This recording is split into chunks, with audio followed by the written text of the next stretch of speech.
Hello, hello, hello, and welcome to episode 118 of the Compassion and Cucumbers podcast. I'm Christine. And I'm Sam. We have another fun-filled holiday episode for you, keeping things on the light side. But before we get to that, Yes. what have we been up to? Yeah, let's talk about what we've been up to. On Saturday, we were at the Hooray for the Holidays pop-up market at the Vegan Center in Tonawanda, New York. And it was a blast. We had a really good time. We had such a great time. Yeah, it was pretty well attended. And the best part of the day, really, I mean, of course, it's always lovely chatting with people and, getting to kind of put the things that we make out in the world. That's always nice. Yeah, and talk about veganism. That's right. But, man, the day was made by our table being placed right next to that of the lovely ladies of Radical Foods. Right. When we walked in to set up, we got there, we were like one of the first people there to set up because it takes us a little longer because Sam has all of her knitwear and all that. It's all my fault. And the tables all had little Post-its to tell you, who was going where because the tables were assigned. And I saw that we were posted up next to the Radical Food girls. And I'm like, yes, we're going to have a good time today. And a good time we most certainly had. We did. Thank you, Jesse and Jenny from Radical Foods for just... You guys are so entertaining. So much fun. So entertaining. We when we were wrapping up, not to skip way ahead of everything, but when we were wrapping up, we were like having sing-alongs. Yes. I don't know what started it, but I don't either. Yeah, we just started singing 80s hairband music. I'm pretty sure it was Jenny's fault. I think so. I think the 80s hairband stuff was Jenny's fault, but yeah. It was just great. I know what started it. Uh-oh. We were all looking at our watches to see what time it was, and it was winding the final down. Countdown. And somebody said it's the final countdown, and that was it. Yeah. Yeah. And then yeah, yes. And then the next thing you know, we're all singing it. Yes. And it went on from there. It did. Yeah. It did. And it wasn't the first performance of the day. I mean, we had Shakespearean recitations, we had dancing happening, all kinds of random things. It was pretty great. And honestly, I tell you, Jenny and Jesse are just funny.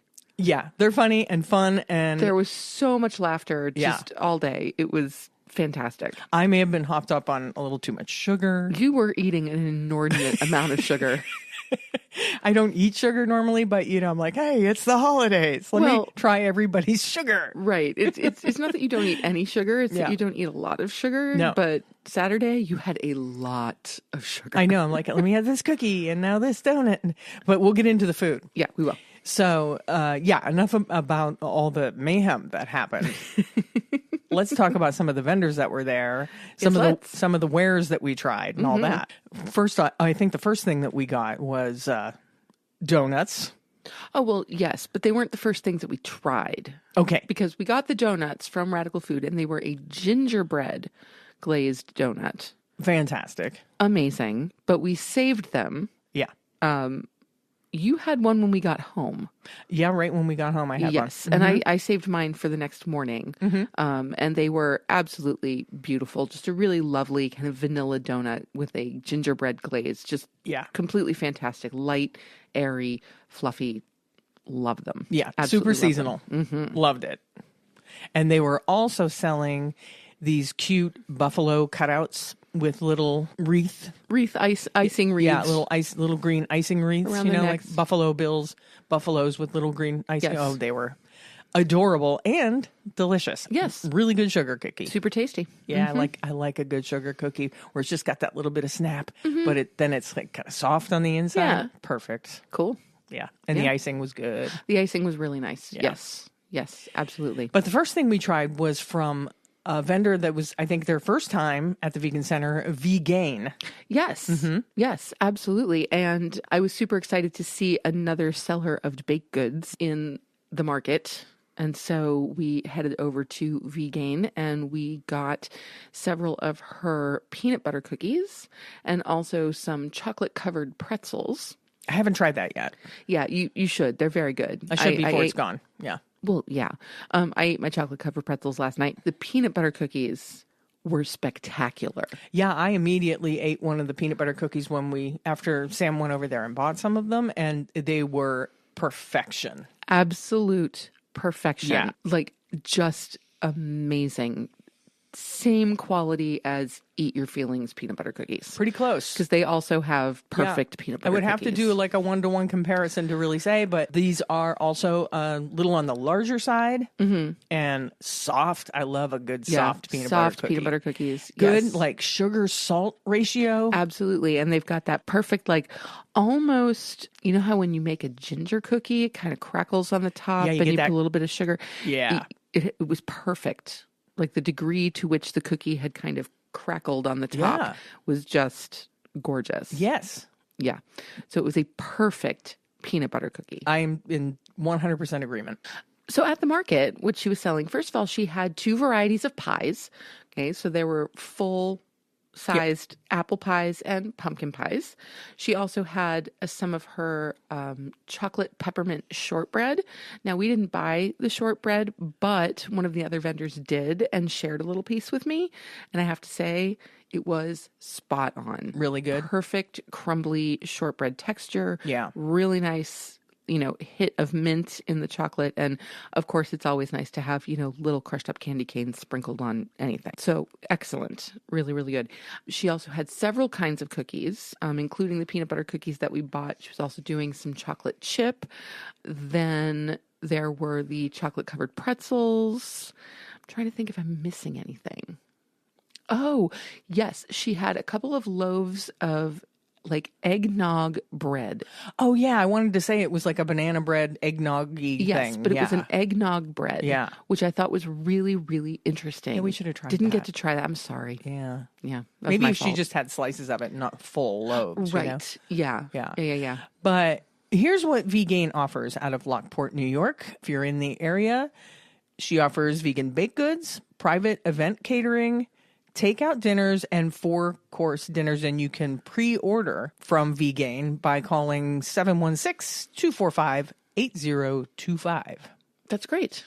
Yeah. We should try that sometime. So Marcy's Astro, the owner of the Vegan Center 716, was doing the cooking at Saturday's market, and she was doing a couple of different offerings. The first thing she had going on was a sweet potato hash on spinach, and that included sweet potato, vegetable broth, garlic, onion, bell pepper, paprika, black pepper, and spinach. And then you could top that with a bit of yellow mustard, spicy mustard, or nutritional yeast. Now, we didn't get to try that, but we did get to try her hummus wrap, which was a Great Northern Bean hummus with garlic, lemon juice, tahini, black pepper, and paprika. And then on top of that, there were a number of things that you could add to the wrap, including romaine lettuce, tomato, broccoli sprouts, pickles, carrots, red onion, salsa, spicy mustard, or yellow mustard. We went with lettuce, tomato, sprouts, carrots, and red onion. No extra toppings, no mustards or anything, because for us, hummus is enough moisture in a wrap. You don't need extra. And she was also offering that wrap as a combo meal with chips and a drink. Yeah, we got 2 of those wraps, and Sam ate both of them because we brought them home, and then I wasn't really hungry, and they were very small. So Yes, they were. They were more taco sized. Yeah. So instead of being like most wraps, you think of them as being kind of burrito sized. Yeah. These were like soft taco sized wraps. But they were very fresh. All the vegetables were great. The hummus was lovely. So it was really nice, particularly coming after a day where we had kind of decadent food, and Christine had a ton of sugar. I have way too many sweets. It was just really, really nice to have something just really fresh, really light. So yeah, they were fantastic. So thank you, Marcy. Yeah. And then we were also lucky enough, because here's a little hint, people. If you ever vend at an event, when you hang around at the end, a lot of time food vendors, they want to give away what they have left. They don't want to bring it home. It's true. So we had to turn down more donuts. We already had donuts. We did. So we turned down more donuts. We did. But we did get from Darlene Suba at Yapirogi. She gave us 2 containers of her vegan chili, and we had it tonight, and it was awesome. Yeah, really good. It was a really good chili. Yeah, nice, thick, rich, but it was a wonderful consistency, wonderful texture, really well developed flavors. Mm-hmm. Like there was a hit of chipotle in there and some adobo and like just really complex flavors. Yeah. And there was like a few different kinds of beans in it and corn, and it was really good. It was really good. And so we had it tonight along with some slices of rye bread that we actually also got on our way out of the market. Yeah. Marcy handed us a nice big round of rye bread. Yeah, Marcy's like, take some bread. I'm like, okay. Yeah, we never turned down bread. We never turn down free food, period, as long as it's vegan. That's right. Yeah. Well, but we turned down donuts. Well, but only because we already had donuts. Well, there you go. So, what are we going to do with all of those donuts? We're only 2 people. Fair point. I mean, I suppose we could have shared them with a neighbor or something like that. But anyway, we had a really great time at the Hooray for the Holidays market at the Vegan Center. And we're looking forward to the next one. We really are. Now, as is typical for us after a pop-up market at the Vegan Center, after we had loaded the car back up, we headed over to Good and Evil for dinner, something we always look forward to. Absolutely. Yeah. And per usual, Sean Moreau, you're a genius. Yeah, I gotta keep saying it. Yeah, I had. Did you buy off the specials board or did? No, I did not. I had off of their specials board the meatball sub. Yes. Which was amazing. I think they called it the meatball bomber. Yeah, the meatball bomber. Mm-hmm. Really good. We got an order of fries to share. And then what did you get again? I got the big parm. Oh, that's right. The big parm, which is a chicken parmesan vegan sandwich. Yeah. Yeah. I'd been circling around it the last few times that we went there. And I'm like, okay, it's time. It's time for the big parm. And it's big parm time. It is. And I think it might be my new favorite thing. That's what you were saying. I mean, I've loved everything that I've had at Good and Evil. Not a single miss. Not a single miss. Nope. Not one. But this was extraordinary. And Sean's marinara sauce is insane. I know. And he's like, it's a really easy sauce. I don't care if it's easy for you to make, dude. It's fabulous. It's fabulous. Yeah. Yeah. Easy or hard, doesn't matter. It's fabulous. And, so good on you. Just absolutely amazing. He's kind of a king of sauces. Really is. That's where his chefing experience really shines, is in the sauces. They're all so perfect and bright and complex, and they're not just, like if you go to a sub shop and you get like a marinara, it's usually tomatoey and exactly and kind of just okay. Yeah. But you was get a little bit of tomato, you get a little bit of herbages, but that's about it. I think, what it tastes like is there's the love in there. Like he lets it cook. He lets the flavors marry, he gives it the love that it needs so that the sauce really shines. Yep. And I'm pretty sure the same marinara was on the meatball bomber. Yeah. It was really good. So good. Yeah. So good. And then after we had finished our sandwiches, we each had an apple crack roll. Apple crack roll.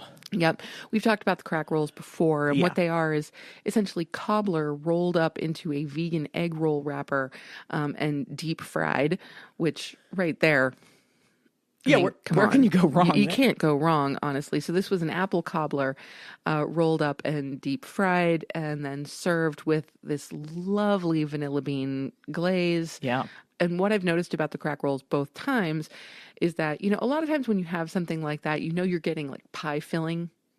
Oh, yeah. Here you can taste the freshness of the fruit. Yeah. Like the apples, even though they've been baked and fried, they still have a little bit of bite to them. Right. Like you can tell that they are fresh apples. That these did not come out of a can. Right. They are the real thing. Yeah, it's not like canned apple pie filling or something like that. And it's just so good. Really good. Yeah.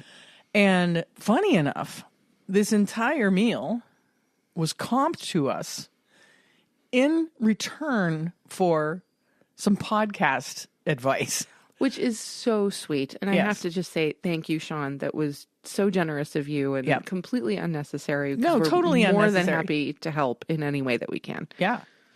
Yeah, so Sean's was looking for a little bit of insight as to equipment setup and stuff like that. And he went and got all the equipment that he purchased per my suggestion, and which I think is amazing. And then we had some really great conversation about what he wants his podcast to be about. And let me just tell you, when he gets it together and it comes out, you're going to want to listen. Yeah, for sure. It's going to be like all these really great philosophical conversations with some really interesting people. Plus, he wants to have conversations with a lot of the local business owners. Mm-hmm. And he's got a lot of really great ideas. So I hope that he makes that happen. Oh, I'm sure he will. I have no doubt. I have absolutely no doubt. And I personally can't wait for that first episode. Yeah. So that's what we did this weekend. It was a great weekend. It was really wonderful. Yeah. And then yesterday, Sunday, we kind of spent the day. I was really productive in the morning. Yeah. I got my last little Christmas surprise figured out and completed. And then I did some work for this J-term course, this group of students that I'm taking to London right after Christmas, right, with a colleague of mine. And so that was super cool. And then I got a whole bunch of wrapping done, which was really great. And then for some reason, I sat down on the couch and started watching a movie, and it was all over from there. Well, I mean, you were productive. I just kept napping. You were productive for the early part of the day, and then you're on break, so come on. Yeah, I know. But I was expecting to be productive for the entire day, and then all of a sudden it just turned into nap time. Doesn't always work out that way. I guess not. Yeah. So. Turned into Christmas movies and a nap. Christmas movies and a nap. And there's nothing wrong with that. Nope. There's really not. Nothing wrong with that at all. Nope. Wasn't what I planned, but it was all right. No. But if you would like to take part in some of Sam's really hard work, you can go out to her Etsy site. You probably can't get things in time if you're looking for Christmas gifts. You're cutting it close. It'd be really close. I mean, if you're relatively local, you could still get something by Christmas. Yeah. But, anywhere out of New York State, I'm thinking it might take a little longer. Yeah. But if you just want to check out her site, it's Cucumber Craftworks on Etsy. Yes. Pretty sure that Hoodies for the Homeless 716 is still accepting donations of gently used hoodies and warm clothing. And those donations can be dropped off at Wellness in the Village at 13219 Broadway in Alden, New York. State Farm Insurance at 209 Main Street, East Aurora, New York. Or you can drop them off at Yoga at the Locker. And they're at 9992 Main Street in Clarence, New York. We don't have a recipe this week because things. Well, it was a couple of things. One, we were busy, and two, we had a significant amount of leftovers in the fridge that we wanted to make sure that we ate, so we decided not to, potentially add to the leftovers with a new recipe. We could eat down the fridge. Yes, exactly. Sometimes you just got to do that. But, once we come back into new episode mode in the new year, we will definitely get back on track with the recipes. Oh, yeah, absolutely. Yeah. So anyway, let's move on to our noteworthy section. We have some things that are noteworthy. Well, one thing in particular. An organization called Animal Partisan Lawsuit has forced the FBI to release records of their ties to animal agriculture. This is super awesome. And so the name of the organization is actually Animal Partisan. I'm sorry. It's okay. No worries. And they did indeed have a lawsuit. So as previously reported on animalpartisan.org, with the help of Vermont Law and Graduate School's Farmed Animal Advocacy Clinic and Sorensen Law, LLC, Animal Partisan sued the FBI over its refusal to release records responsive to a Freedom of Information Act request submitted by Animal Partisan. The case, which was the subject of a recent animal law podcast, sought to uncover documents concerning the FBI's involvement at two significant trade industry conferences put on by the North American Meat Institute. Initially, the FBI asserted that the records Animal Partisan sought were exempt from disclosure under Freedom of Information Act Exemption 7A, an exemption often invoked to protect law enforcement records from disclosure. This week, in a complete reversal, the FBI declared that it no longer considers FOIA Exemption 7A applicable to the records originally requested by Animal Partisan, and that it will soon begin to release the records. This reversal signals the forthcoming release of records likely to cast a revealing light on the FBI's interactions with key players in the meat industry. Really interesting. Super interesting. Yeah, I'm looking forward to seeing the release of those documents. Me too. Seeing what all is involved in them. Yes. And so apparently the FBI plans to begin releasing the records that were requested by Animal Partisan in January 2024. So we won't have long to wait. No, we don't have to wait long, and we'll definitely report back when those records are released and let you know what they included. Yeah, we sure will. And thank you, Animal Partisan, for all of your work getting that taken care of. Yes, absolutely. It's always interesting to, we know, obviously, that government is very deeply entrenched into the animal agriculture industries. Right. In many, many ways, whether you're talking about subsidies or you're talking about policy or you're talking about, lawmakers being investors in these kinds of activities. There's a lot of connection. And so I always find it really, really interesting when yet another connection is disclosed. Yeah, and let's face it, the feds really look at animal rights activists as criminals. Yes. In most cases. It seems that way, yes. They don't like us. And it's unfortunate that a federal policing organization is really a one-sided thing, right? They're not standing up for the rights of anybody else other than the farming industry.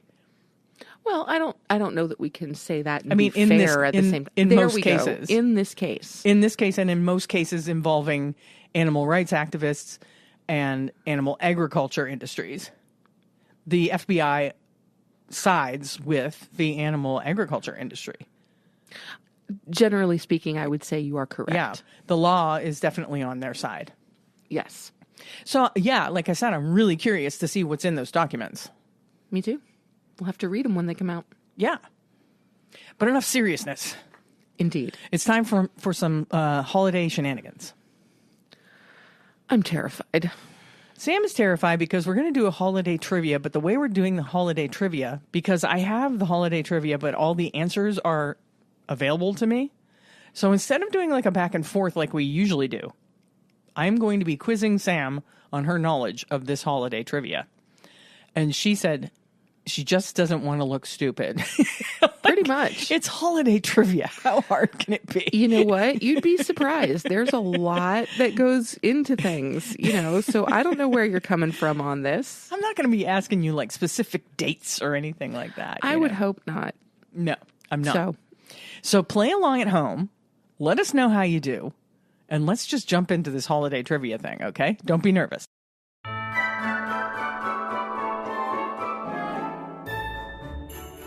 All right, let's just rip the Band-Aid off. Yeah, rip the Band-Aid off. The first question. In the song Jingle Bell Rock, where are they dancing and prancing? Now, before you answer, I can give you multiple choice if you'd like. No, why don't we go with, let's see if I can come up with it by myself. Okay. If I can't, I will request the multiple choice. That's right. You can do that. It's like a phone a friend. Okay. So I have the phone a friend option. You do. Excellent. In this case, I don't think I need it. They are dancing and prancing in Jingle Bell Square. Correct. Jingle Bell Square. See, you were nervous. Oh, I'm still nervous. Okay, question number 2. Okay. Who wrote the classic Christmas carol, Feliz Navidad? Would you like a phone a friend? See, now the thing is I think that I know it, but I don't want to get it wrong. Well, use your phone a friend. But I would rather just know it.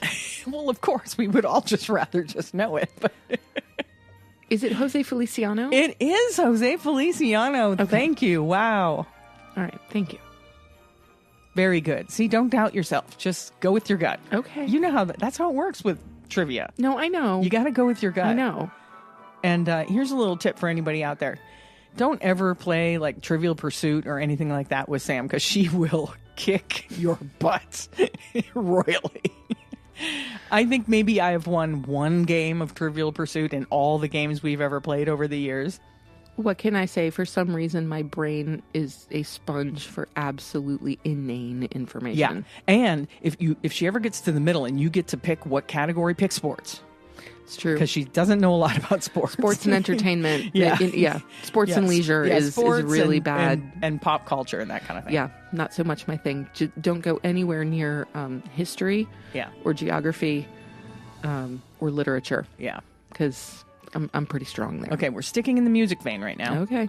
Which famous duo sang Last Christmas? Well, that's Rude's song. Am I correct in that we're talking about Rude's song? She's talking about my brother-in-law, Rudy. Yeah. So this is Rude's song? Yes. Yes. Then that would be Wham. That is correct. And if I'd given you the multiple choice, your choices were Wham, Simon and Garfunkel, or the Proclaimers. It's pretty obvious. It's really obvious, yes. But I would love to hear a Simon and Garfunkel cover of Last Christmas. I really wouldn't. It's just wrong. I mean, okay, moving on. Okay. Which artist recorded the hit Blue Christmas in 1964? That would be Elvis Presley. Correct. You're on a roll. I don't know what you were nervous about.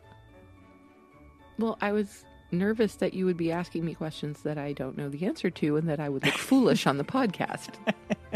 That was my concern. It's still my concern, even though I'm doing well. I'm going to skip over this next question. We're moving into TV trivia, and this is a question that refers to the show The Office, and Sam doesn't know The Office, so I'm skipping that question. Thank you. Much appreciated. I can ask it for those of you out there, maybe if you're Office fans. The question is, where do Michael, Dwight, Jim, and Andy go for lunch in the Christmas episode? And the answer is Benihana. I would never. No, Sam wouldn't know that. Even with the multiple choice, I'm sure I would not have gotten that. Okay. In Friends, the show Friends, who invents Santa's Tex-Mex friend, the Holiday Armadillo? I love the Holiday Armadillo, and that would be Ross Geller. Indeed, it is Ross Geller. That is a great episode. It's a great episode where all of a sudden you've got Santa Claus and the Holiday Armadillo and Superman all in the same room. And, Ross is just trying to tell the story of Hanukah to his son, and it's just not going well. Right. It's fabulous. Okay, sticking with the TV theme. Mm-hmm. Which How I Met Your Mother character turns their apartment into a winter wonderland? That would be Lily Aldrin. Very good. I was afraid you might, because that was a tricky question. Oh, no. That was a tricky question. Well, I mean, there's the one episode where Ted turns the apartment into a winter wonderland for Robin. But in general, it's Lily who does it. And because Marshall's always talking about it. And he refers to it as a the winter wonderland. Yes. Okay. Moving on to some movie trivia. Okay. In the movie Home Alone, who helps Kevin escape from the burglars? It's Old Man... You don't need a name. Oh, I don't? Okay, so it's the neighbor with the shovel. The older gentleman, the neighbor with the shovel. Correct. The answer is his neighbor. Oh, okay. They don't even put the character's name. Oh, cool. Okay, this one's maybe embarrassingly easy. Okay. In the Muppet Christmas Carol, what is Scrooge's first name? Ebenezer. I know. Is that really too easy or what? Well, I mean, I don't know. But maybe your choices were Rizzo, Ebenezer, or Fozzie. Okay, now that makes it too easy. Yeah. Yeah.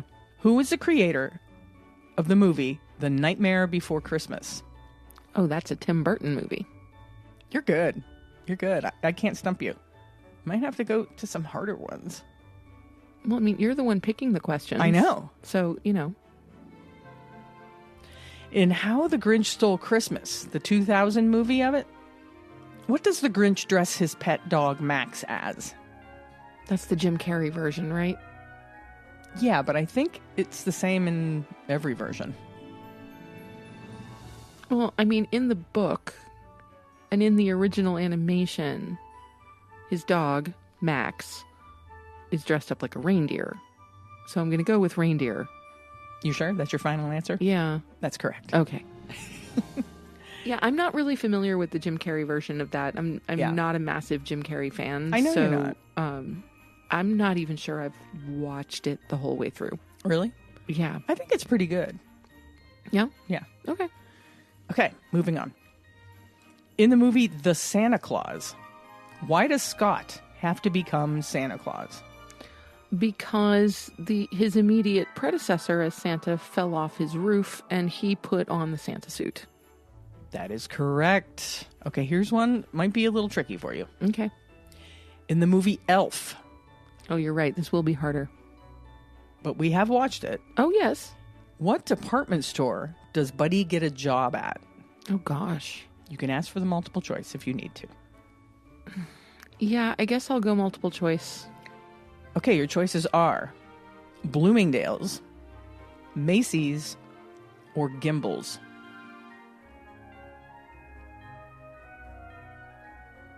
I'm going to say Gimbel's. That's correct. Just because I was really sure that it wasn't the other two. Yeah. That's the only reason. Yeah, so the multiple choice helped you there. Yeah. In the movie The Polar Express, what trinket does the boy take from Santa's sleigh? Sleigh bell. A sleigh bell. And we just talked about that in the last episode. Because I have a replica of said sleigh bell on the Christmas tree. Okay, this is a question about one of my favorite movies. In the movie Jack Frost, what nickname does Charlie's dad use to tell him that he's the snowman? Charlie Boy. Correct. Pulled that one out of the air. That took me a second, but Yep. Charlie Boy. Yeah. Yep. Charlie Boy. I love that movie. I do too. Yeah. I was glad you introduced me to that one. It's good. Yeah, it's really good. touching. Love it. Okay. Which child actor played Susan Walker in Miracle on 34th Street? Mara Wilson. Yeah, we just talked about that too. Yeah, I love her. Just adorable. Your choices were Lindsay Lohan, Mara Wilson, or Mayim Bialik. No. Although Mayim Bialik is vegan, so That's true, she is. she is. Okay, these are general winter trivia games. Okay. General Winter. However, this one, even though it's in the general winter trivia, is about a movie. Okay. Who voices Elsa in the movie Frozen? I mean, is the actor and the singer the same? It is? Okay. Then it's Idina Menzel. Correct. Not going to ask you any hockey questions. Oh, please don't. I would know absolutely nothing. I fully admit my ignorance when it comes to hockey. Okay, I'm going to ask you this question. You might not know the answer to it, but I think the answer is interesting, so I'm going to ask it so that everybody Can hear the answer. can hear the answer. Seems fair. Skiing is the most popular winter sport in the U.S. Which U.S. state is home to the largest number of ski resorts at 50 plus? I'm torn between two. Which two? I'm torn between Colorado and Utah. Is one of those correct? No. Okay, then. What do we got? Do you want the multiple choice? Sure. Okay, your choices are Michigan, New York, or Wisconsin. I'm going to go Wisconsin. That's incorrect. Is it New York? Yes, it's New York. Seriously? Yeah, there's 50 plus ski resorts in the state of New York. I had no idea. Me neither. I mean, we live around like 5 of them. So that should give you a Do little you bit really? Yeah, there's like Peak and Peak and Holiday Valley, and there's something else over there, and I don't know. Wow. I knew about Yeah. Peak and Peak, but that was it. Deep fried latkes are typically eaten around which Jewish holiday? Hanukkah. That is correct. Oh, yes. I love latkes. Latkes are so good. Here's a general winter question that is about weather. Okay. In the southern hemisphere, when does winter take place? Whenever it's summer in the northern hemisphere. Let's go to the judges.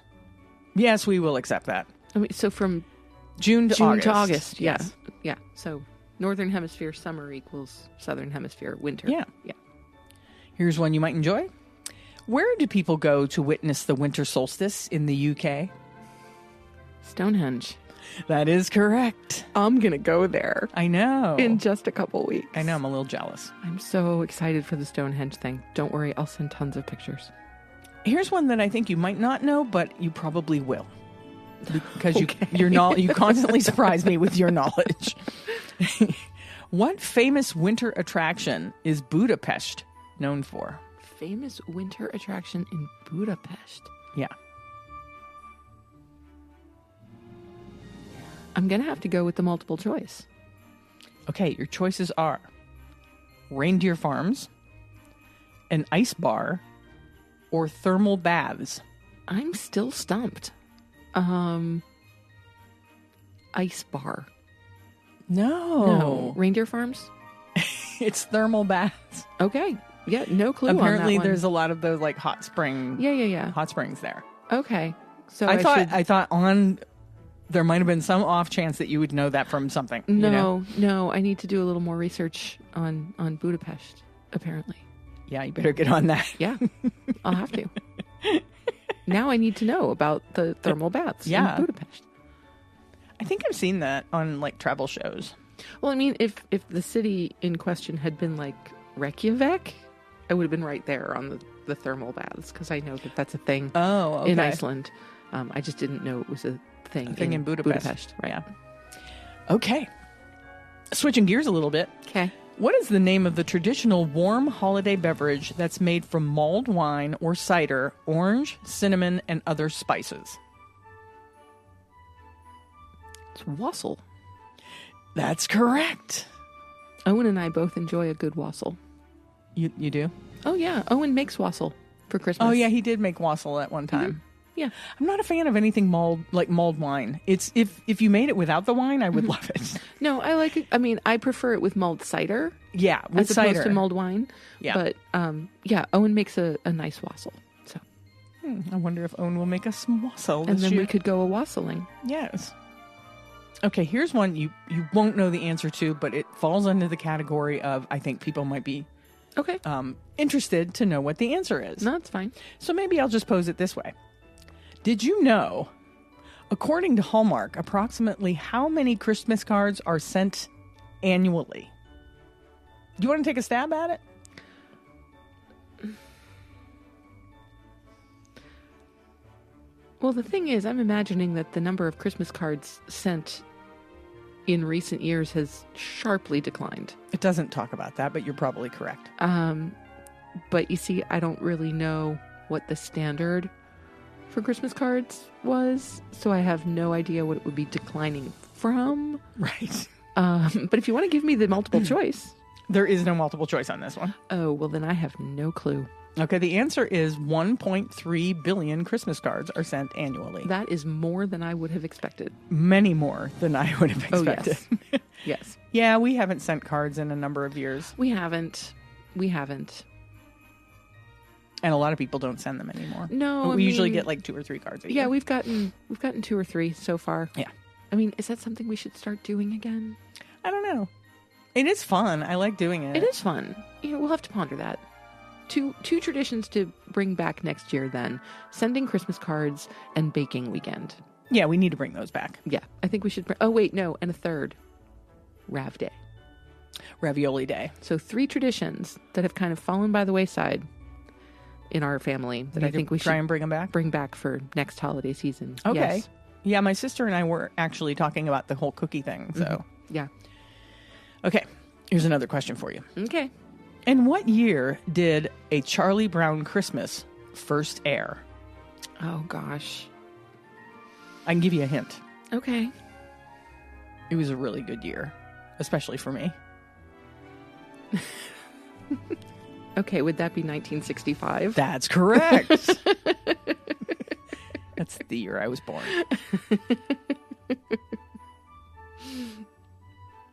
I didn't know if you were thinking of the year you were born as a really great year for you or the year I was born as a really great year for you. That's true. It could have gone either way. It could have gone either way, but Yeah. I figured your birthday was more important.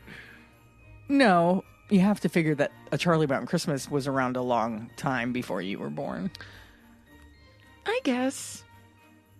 Yeah, I would have probably put it in a couple years later Really? than it actually was. Yeah. I was debating between late 60s and early 70s. So. Oh. Okay, we have another Miracle on 34th Street question here. Ooh, bring it on. In the movie Miracle on 34th Street, what does Susan Walker, ask Kris Kringle to give her for Christmas? She asks for a house, a dad, and a baby brother. That's correct. I love that final scene. I do too. Where they're like, so what's the third thing that you asked Mr. Kringle for? A baby brother. A baby brother. See ya. She's so cute. Baby brother. See ya. So cute. You actually do the voice pretty well. What is the name of the Satan-like creature in mythology that scares and punishes naughty children during the holiday season? Is that Krampus? It is Krampus. Wow. And if you'd have gotten that wrong, all I could hear was, if Quillen's listening, Quillen was yelling, Quillen. Krampus, Krampus. Quillen, yes. And that was the only way I got it, Really? actually, because I was like, wait a minute. I feel like I should know this, but I don't know this. But wait a minute. Wasn't Quillen talking about something like that? Oh, hang on. No, Quillen, song, movie, music, Krampus. You got there in a roundabout way. Exactly. It was 7 degrees of Quillen, it was, or 7 degrees of Krampus. I'm not sure. Yeah, but you got there, and that's the important part. Okay, this one might require a little math. Uh-oh. In total, so put your thinking cap on. Yes. In total, how many gifts were given in the 12 days of Christmas? Am I allowed to actually do the math, or do I have to do it in my head? I suppose we can let you do the math. Okay. Well, no, because it's 3 plus 3 plus 1, so it's 7 on the third day. On the fourth day, it's 7, 10, 11 plus 4 is 15. On the fifth day, it's 5 plus 15 is 27, 31, 48, 53, 63, 116, 123, 2 turtle doves, and a partridge in a pear tree. On the third day of Christmas, 7 swans swimming, 6 geese laying, 5 golden rings, 4 calling birds, 3 French hens, 2 turtle doves, and a partridge in a pear tree, for a total of 409 gifts. Okay, I'm not sure how they figured the math, because their answer is 364. Well, but that can't be right. There's no explanation as to how, because there are several ways that you could add that up.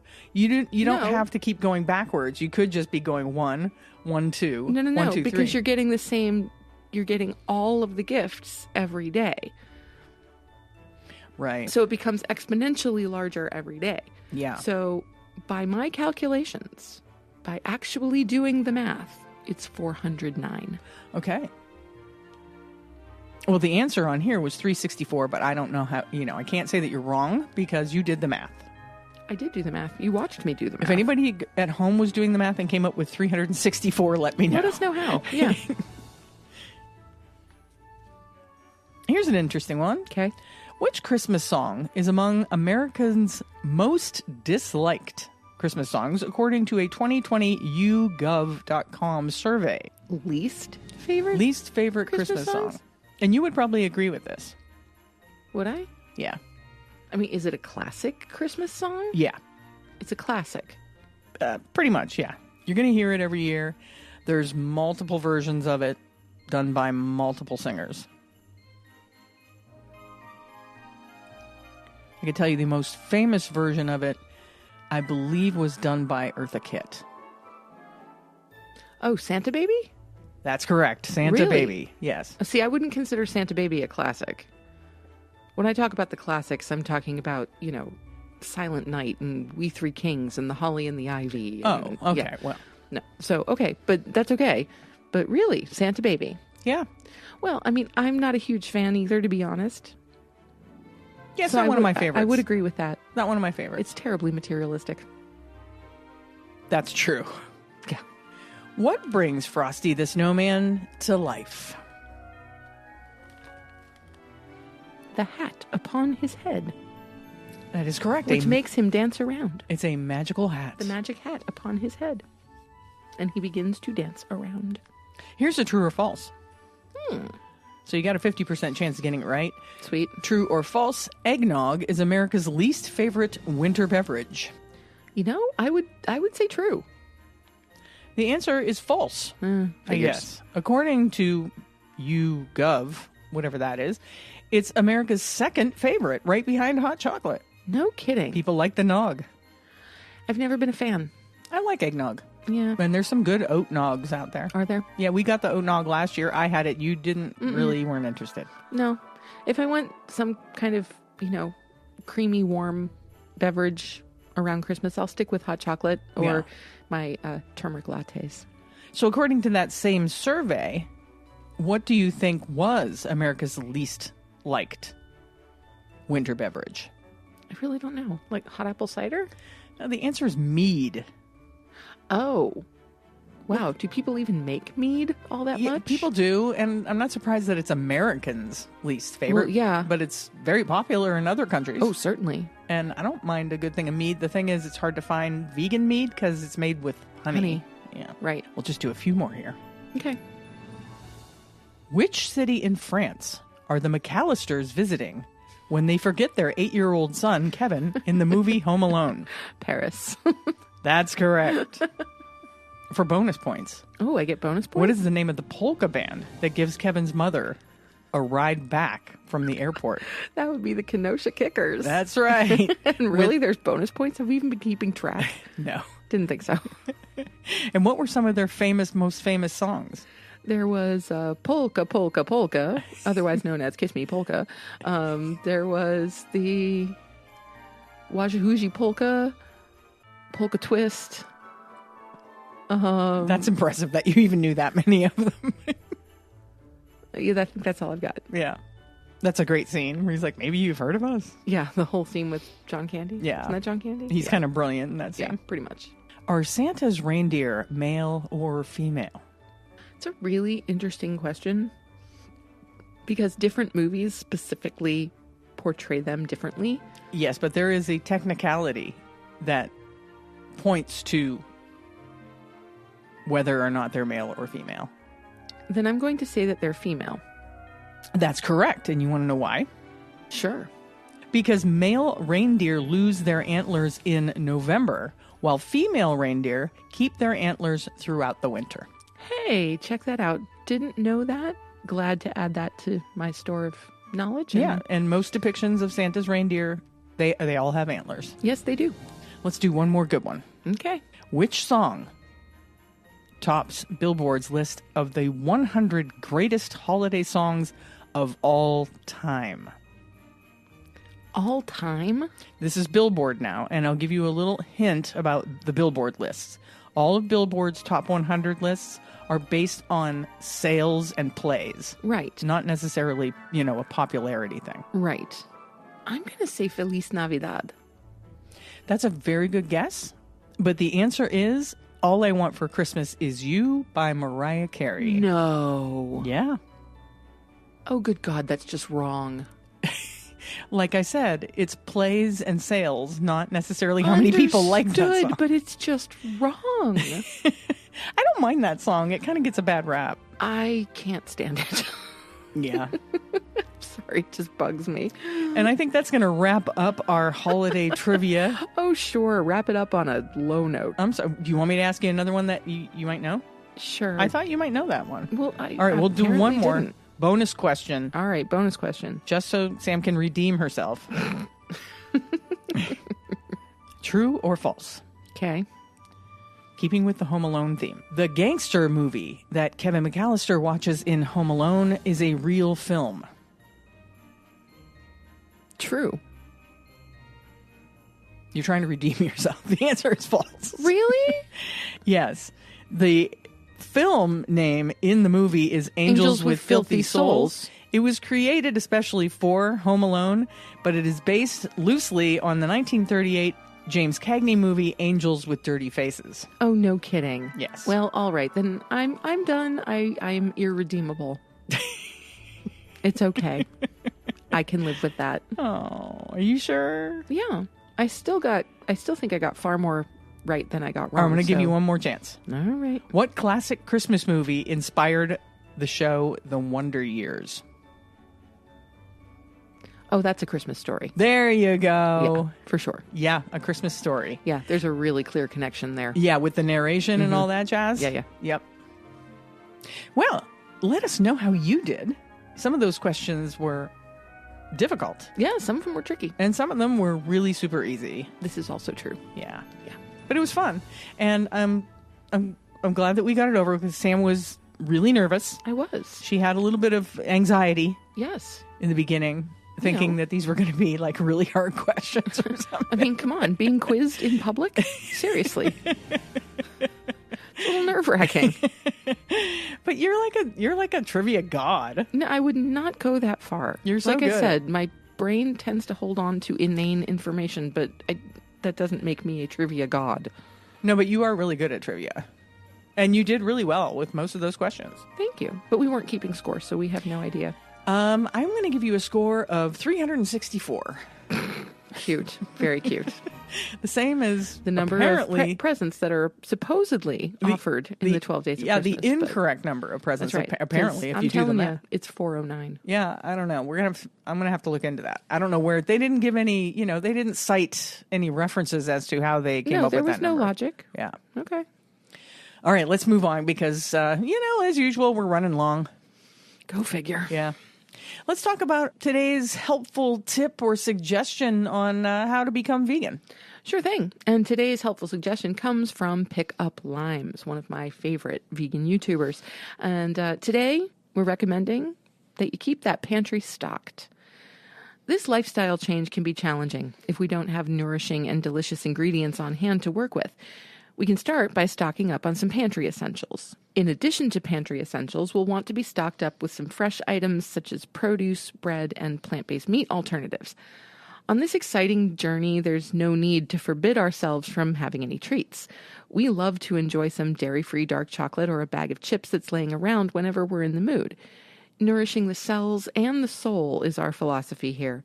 This encourages honoring our hunger with the aim of not labeling foods as good or bad. Some classic baked goods we enjoy to nourish our soul include banana bread, cookies, and muffins. Consider stocking up on whatever go-to treat you enjoy most.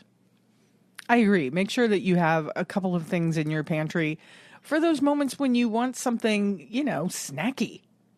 Yeah, Like snacks. like chips or cookies or whatever. Snacks are kind of essential, and I feel like that's even more true like around the holidays. Oh, yeah. I don't know snack why, time. but we just get snackier We do. around the holidays. It's kind of like we're hunkered in, we're like, it's kind of like we're, semi-hibernating. Well, I mean, and the thing is, we're supposed to be hibernating at this point. Yeah. We really should be. Yeah. If we were kind of following the rhythms of nature. Sure, the natural cycle, I'm sure that prehistoric man Oh, yeah. would have holed up in a cave somewhere. Oh, yeah. We're hunkered down. Yeah, and would just be trying to eat through their stores. And, Sure thing. And keep warm, and those were your only jobs. Yeah. So, yeah, we've gotten really far away from what our natural rhythms should be. So true. It's time for our favorite portion of the show. Must be listener shout out time. It is listener shout out. Just want to give a shout out to all my fans watching. I love you guys. I love you. This week's listener shout out goes to Cameron Williams. We met Cameron at the Syracuse Veg Fest and again when we tabled at the original Onondaga General Store. We had some really great conversations, and since then Cameron has listened to our show and emailed us his review. Cameron is vegan, an animal advocate, and an all-around cool dude. Thanks for listening, Cameron. Yeah, thanks for listening, Cameron, and contact us with your t-shirt size and address so we can send you a CNC swag bag. You can send us that information either by emailing us at compassionandcucumbers@gmail.com or you can DM us on Instagram or Facebook. Now, Christine has informed me that very, very sadly, this may be our last listener shout out for a while, as we've reached the end of our list of listeners that have contacted us to let us know they listen. So don't be shy. Send us an email or a DM and tell us a little bit about yourselves. We can't do this without you, and we want to let you know how much it means to us that you listen to and enjoy the show. Yeah, come on, people, email me. Yeah, we want to send you free stuff. We want to send you free things. That's right. And thank you for listening. Hey, let's talk about our vegan org of the week. Sure thing. This week's vegan org is Plants on Wheels. Plants on Wheels is a 501c3 nonprofit dedicated to serving vulnerable communities to help inspire a world where people give more than they take. We are giving back to the community with free vegan meals and raising awareness for helping others less fortunate through compassion, empathy, and gratitude by planting a seed of hope and faith. Plants on Wheels serves vegan meals in the 5 boroughs of New York City to help alleviate food insecurity where it's needed most. To donate or to find out more about what they do, go to plantsonwheels.net. Yeah, they're a fantastic organization focusing all their efforts in the New York City region. It's time to wrap up. So let's wrap it up. Go for it. As always, we encourage you to join the AFA Vegan Voter Hub and support them in any way that you can. The Agriculture Fairness Alliance is lobbying in D.C. on our behalf so that our vegan voices are heard. If you want to be included in that conversation, please join the Vegan Voter Hub. The link is always in our show notes. And if you'd like to give us a gift this season, we ask that you share the show with a friend or family member, share our social media posts, and make sure that you're subscribed on your podcast app and on YouTube. That brings us to this week's sign-off. This will be our last new episode of the year, so we really hope that you all have a joyous holiday season and a fabulous new year. We'll be back with new episodes on Tuesday, January 9th. Until then, you have just listened to episode 118 of the Compassion and Cucumbers podcast. There's nothing left to say, but where cukes and compassion are always the fashion. On the podcast. Thanks so much, James. Have a great week, everyone. We'll talk to you on Tuesday, January 9th. We love you. Bye-bye. If you'd like to support the Compassion and Cucumbers podcast, well, you can do that by hopping on over to our Patreon page and becoming a patron. We have all the recipes from our Vegan Kitchen series up there, and we'll be adding some patron-only episodes in the near future. So thank you for supporting us at whatever level that you choose, and thank you again for listening to Compassion and Cucumbers podcast.